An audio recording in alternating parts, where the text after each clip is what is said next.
surely find its feet as broadband penetration increases. Deepak Natarajan from Intel. Well, space is the final frontier, especially for investors, with not many who would consider investing in a company that makes satellites. Yet NewSat, listed on the ASX, says it offers recession-resistant prospects for the future. Sky News business reporter Kai Chow spoke with NewSat CEO Adrian Ballintine about the pros and cons of space investment, starting with the fact that there are no research analysts covering his company. Australia has not many people that cover communications, and they have fewer people that cover and understand space and satellites. So having people cover that area is difficult. We will see other pieces come as we're continuing to brief international banks. So what would you say to an investor that says, if I want to take a chance, I can invest in a mining stock, even a speculative one, because at least I know how that works. I don't know how the satellite business works. What we would say to that person is you just need to look at the cold, hard commercial facts, and they're this. This company owns 8 orbital slots, and in space there are only 180 of them. Our 8 orbital slots are premium beachfront property in the sky. That's point number 1. Point number 2 is that Jabiru has already $600 million worth of signed business on it. At 65% capacity, Jabiru 1 will generate about $2.5 billion of revenue at an 80% margin. So I would say to people, go figure. I would say to people, we have the ability to launch something like 16 satellites into those 8 orbital slots. And each of those satellites at 65 to 70% capacity is going to be generating upwards of $2.5 billion in revenue.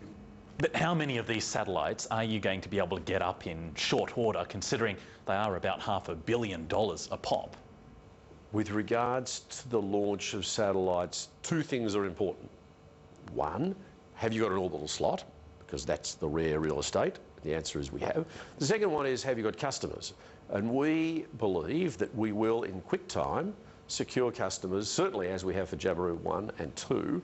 And I think that we are already talking with prospective customers on 3, 4 and 5, because there is a dearth of space. Space is a precious and rare commodity. And once people who buy space know that you have space, they talk to you about where can we get our space. And the result of that will be us being able to launch multiple satellites in quick time. So where does the actual cash, though, come from? 2 parts. 2 parts. Part number 1 is there is the Exim Bank and there is COFAS. The Exim Bank is an American organisation. COFAS is a French organisation.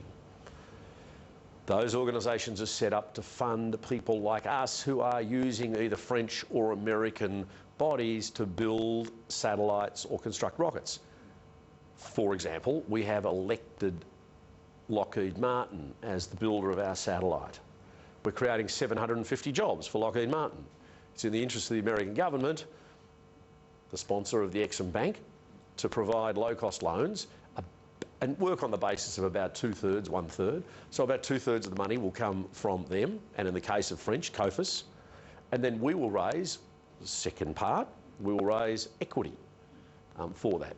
And with the banks of the world that we have been speaking to in recent times, we're very confident that we'll raise that other third with those banks. So where does the cash actually come from, though, to pay for that? Well, as I said, 2/3 of it, so 2/3 of the money comes from the export banks, and 1/3, or roughly $150 million, will come from equity. There are people, there are banks throughout the world who are experienced and used to investing in space projects. As I said before, 80% margin is a good business in any business. So you mentioned insurance. What type of premiums are you guys paying?